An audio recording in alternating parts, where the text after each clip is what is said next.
Querido amigo, chegamos hoje a uma outra sessão muito interessante, uma sessão incomum do livro de Levítico.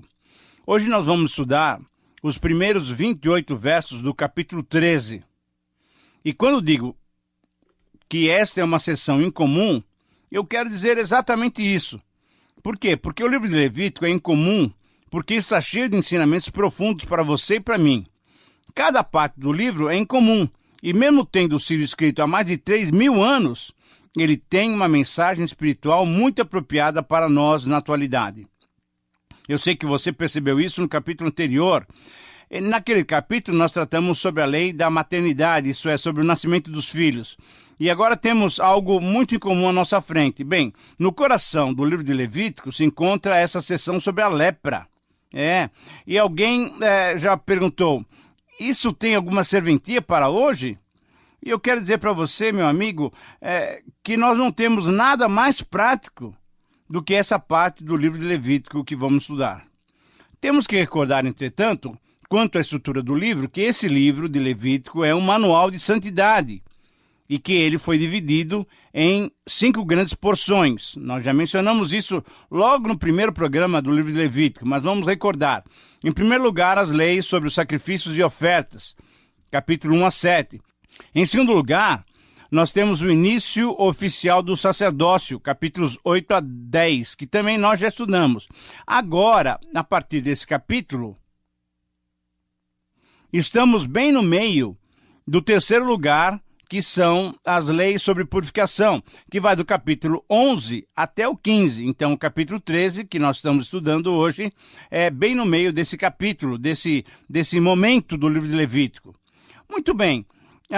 Veja só, no capítulo 12, nós vimos sobre as regulamentações para a mulher que der à luz a uma criança. Hoje, nós vamos estudar uma outra parte, que é o capítulo 13, que vai tratar sobre a lepra.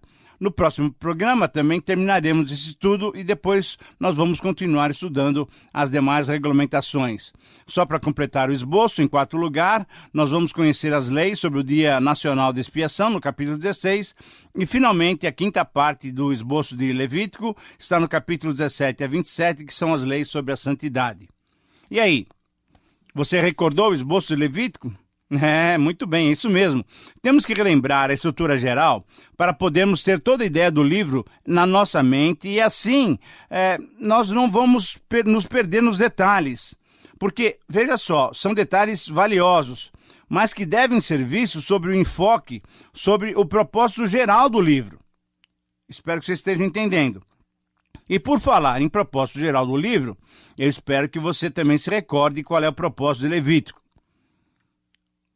Pense um pouquinho mais. Será que você já se lembrou? É isso mesmo, muito bem. O propósito levítico é muito específico e pode ser entendido em 3 aspectos. Primeiro, o livro é a convocação ao povo de Deus para uma vida de santidade pessoal. O propósito do livro de Levítico é claramente orientar Israel a viver como uma nação santa em comunhão com Deus Santo. Em terceiro lugar, o propósito é dar as normas pelas quais Israel, como uma nação separada, deveria desenvolver a sua comunhão com o Deus Criador do céu e da terra, com o Deus que é santo. Muitos rituais e simbolismos foram usados para, de alguma maneira, retratar o Senhor como Deus Santo e foram usados também para ensinar que a comunhão com esse Deus Santo só acontece quando houver expiação pelo pecado e uma vida de obediência integral. Muito bem. Tendo relembrado o seu propósito e visto que esse capítulo 13 está incluído nas leis da purificação, vamos observar as suas divisões para podermos analisá-las devidamente. Vamos extrair dessas divisões, lições e implicações espirituais para as nossas vidas. Então, no texto que nós vamos estudar hoje, nós temos 5 parágrafos para examinar. Então, nós vamos estudar do capítulo 13, os versículos 1 até 28. E, no próximo programa, nós vamos concluir os estudos no capítulo 13. Em primeiro lugar, então, nesse texto de 1 a 28, nós temos os versículos 1 a 8. E aqui nós encontramos um destaque especial do papel dos sacerdotes como identificadores do estado físico-clínico do israelita que surgisse com sintomas da lepra. Veja só, E sobre esse ponto, nós temos algumas observações que devem ser feitas. Em relação à capacidade dos sacerdotes identificarem a doença, em relação à denominação da doença e em relação aos passos da purificação, nós vamos ver esses detalhes. Em primeiro lugar, então, nós vamos verificar sobre a capacidade dos sacerdotes identificarem a doença. E é muito interessante notar que vários comentários os denominam de sacerdotes médicos. Como não tinham feito nenhum curso específico, certamente eles foram capacitados por Deus e pela experiência do dia a dia, tendo então como essa uma das suas atribuições, certamente eles tinham zelo para identificarem corretamente cada caso. O diagnóstico que faziam não era simplesmente intuitivo, muito pelo contrário, eles deveriam estar baseados num exame visual bem detalhado e racional, tendo em vista a saúde do israelita paciente e a saúde do povo em geral. Eles tinham esse cuidado, tanto com o israelita que apresentava alguns sintomas, como também com os israelitas todos, isso é, com o povo em geral. Apesar deles diagnosticarem a doença, eles não tentavam tratá-las, eles não eram médicos, E ao invés disso, por estarem preocupados em conservar a saúde da maioria do povo no arraial, assim que identificavam aquele que era impuro, determinavam quanto tempo o doente teria que ficar afastado do arraial para não contaminar os seus patrícios. E por fim, esses sacerdotes tinham também a responsabilidade de determinar que medidas deveriam ser tomadas para que o doente, depois de curado, pudesse voltar ao seio da comunidade. Uma outra observação em relação à denominação da doença, nós devemos esclarecer que a palavra hebraica traduzida por praga da lepra, conforme o versículo 2, é uma palavra muito genérica e não identifica somente a lepra, conhecida como hanseníase nos dias de hoje. Dentre os vários tipos de doença de pele, podemos mencionar a dermatite crônica, a infecção crônica da pele, a sarna, a eczema, a micose, a psoríase, a leucodermia, isto é, a perda da pigmentação da pele, a queimadura por exposição ao sol, o câncer de pele e ainda outras doenças semelhantes. Veja que sob essa palavra lepra, todas essas doenças estavam sendo mencionadas. A manifestação dessas doenças, ou seus sintomas, era percebida através do surgimento de áreas rosadas, ou então brancas ou brilhantes na pele, através de inchaços e erupções também. E também quando ocorria uma mudança na cor dos pelos ou cabelos, suspeitava-se dessas doenças. Em meio a essa situação de doenças, que por si só já é triste e constrangedora, temos que destacar dois fatos. Se de um lado os sintomas eram advertências de que nem tudo estava bem com o corpo, por outro lado havia a tendência natural do doente, em retardar ao máximo a sua ida ao sacerdote médico, para não ouvir dele o veredito do seu afastamento da comunidade. Então essa demora em procurar o exame provocava muitas vezes uma gravidade ainda maior da doença. Uma terceira observação nesse primeiro parágrafo, em relação aos passos para a purificação, o texto é bem claro em mostrar que, diante da suspeita da doença, os exames deveriam ser realizados de 7 em 7 dias.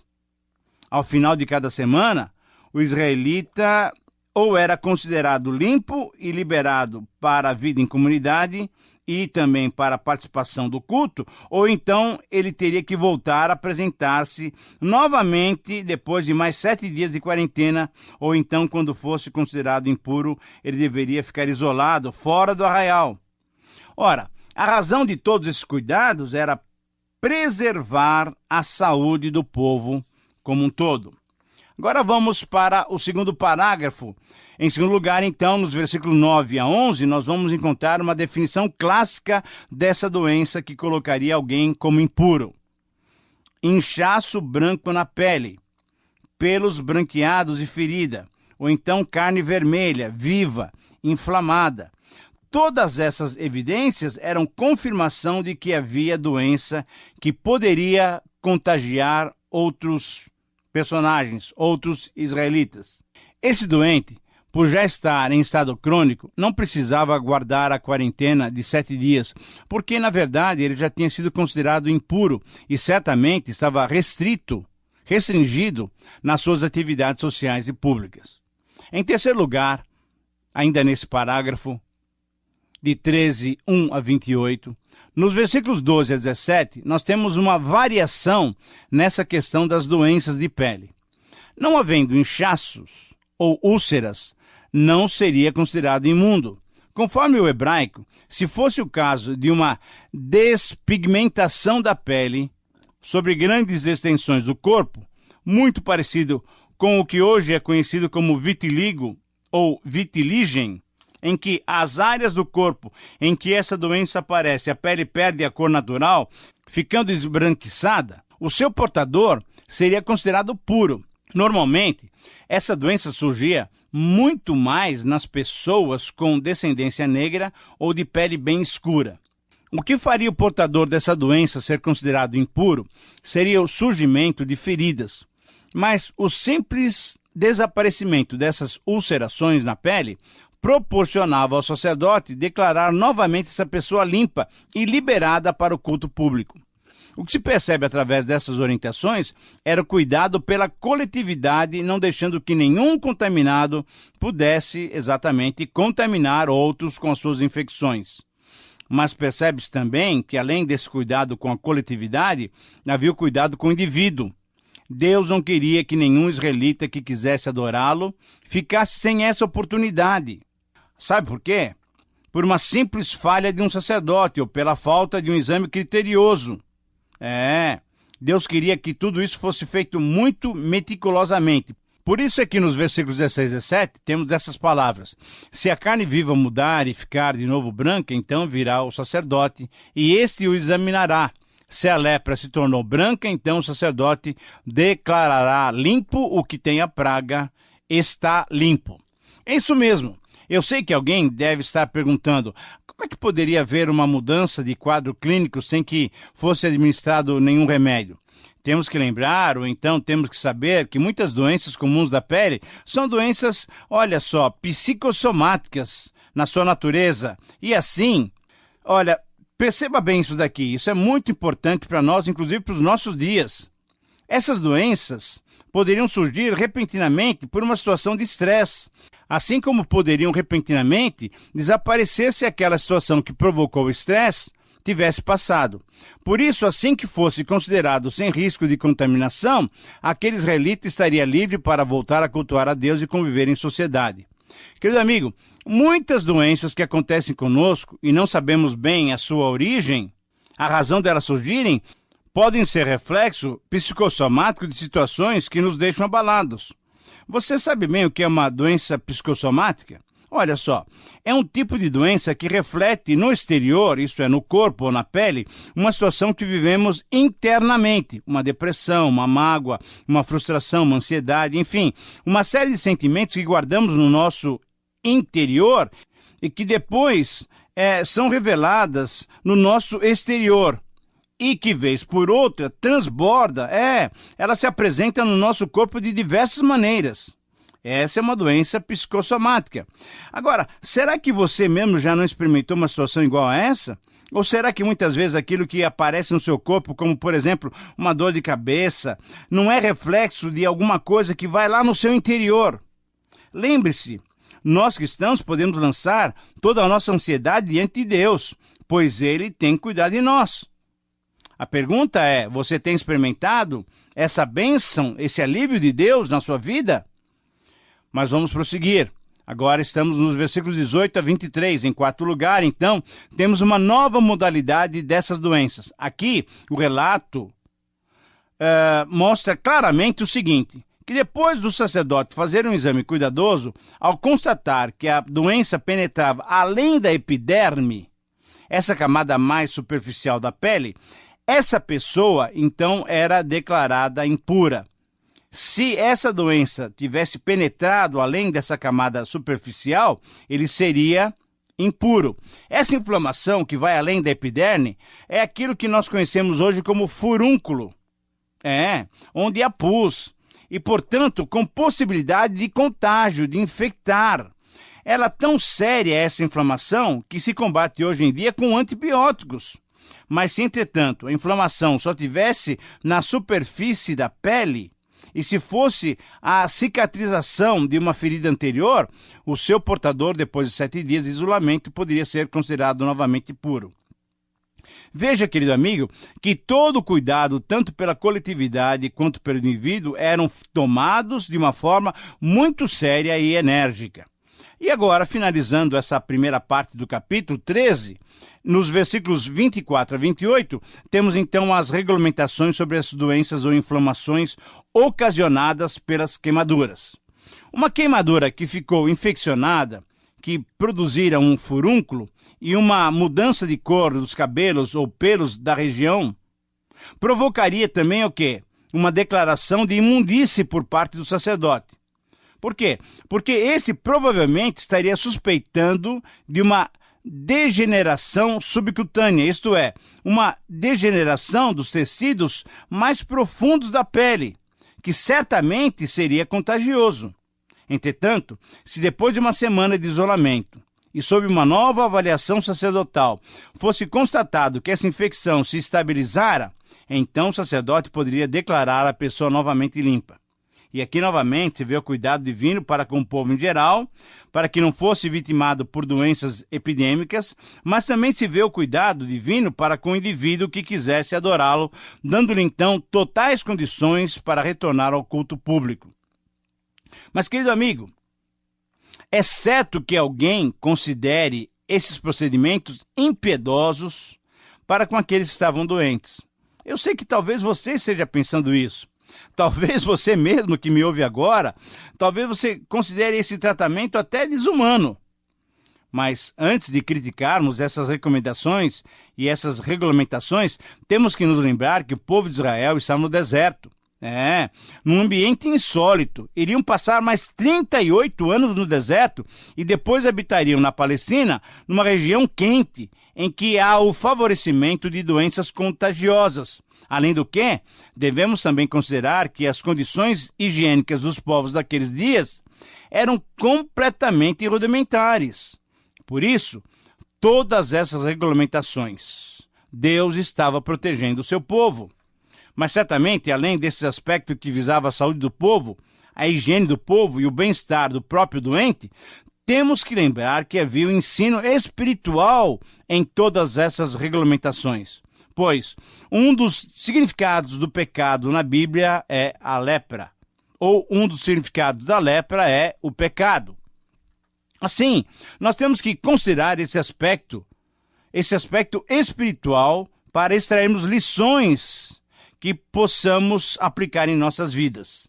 Então, a partir de excelentes comentários produzidos por homens piedosos, podemos dizer que, em muitos pormenores, as leis sobre a lepra se assemelham a realidades espirituais sobre a contaminação do pecado. Os sinais são, eu quero listar alguns sinais com você. Primeiro, a lepra que começa com uma marca insignificante e cresce rapidamente pode ser comparada com a ação do pecado, que é progressiva e estende-se pelas diversas áreas da vida de uma pessoa. Segundo, como a lepra separava o leproso das pessoas e de Deus que no arraial estava, ela pode ser comparada também ao pecado que nos afasta das pessoas e nos afasta de Deus, que para os cristãos significa a perda de comunhão com Deus, não a perda de salvação. Terceira lição, terceira aplicação, a lepra que se manifestava impregnada na carne pode ser comparada ao pecado que se manifesta impregnado em nossa velha natureza pecaminosa. Quarto, os inchaços podem ser comparados com os pecados de orgulho, de arrogância, de um inchaço vazio. Quinto, os furúnculos que estão cheios de pus, veja só, podem ser comparados com a deformação causada pelo pecado da imoralidade e da sensualidade. Sexta observação, sexta aplicação. A pele com manchas lustrosas pode ser comparada com o brilho de falsa religiosidade, isto é, com o pecado da hipocrisia. E, finalmente, em sétimo lugar, a lepra, que é repugnante e trabalhosa para ser curada, pode ser comparada com o pecado, que é abominável diante de Deus, que teve que mandar o seu Filho unigênito para nos curar, para nos salvar, para nos perdoar dos nossos pecados. Um outro detalhe ainda que devemos perceber é que essa pessoa impura era colocada em separado da coletividade, não apenas para preservar a saúde do povo todo, mas principalmente porque essa separação era causada, sabe por quê? Porque Deus estava habitando com seu povo no arraial. Portanto, a imundície, a morte, não deveriam estar no mesmo ambiente em que o Deus vivo e santo também estava. Querido amigo, estamos chegando então ao final de mais um tempo de estudo. E ainda é tempo de lembrar que Levítico é um livro sobre adoração a um Deus santo. E nesse capítulo que fala sobre a lepra, simbolicamente tratamos sobre o pecado.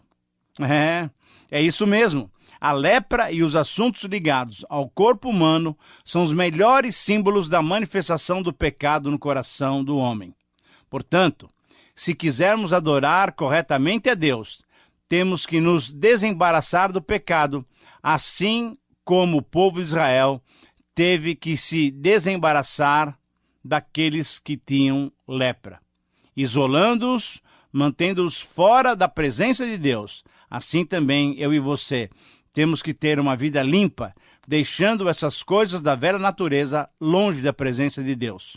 Bom, chegamos ao final desse tempo de estudos. Nós agradecemos a Deus pela sua capacitação em podermos estudar a sua palavra. E agradecemos muito a você também pela sua companhia, por estar continuamente conosco. Esperamos a sua carta ou o seu e-mail. Mande suas notícias para nós, mande o seu comentário sobre esse programa. Nós queremos manter comunhão com você. Que Deus te abençoe. Um grande abraço. Fique na paz do Senhor.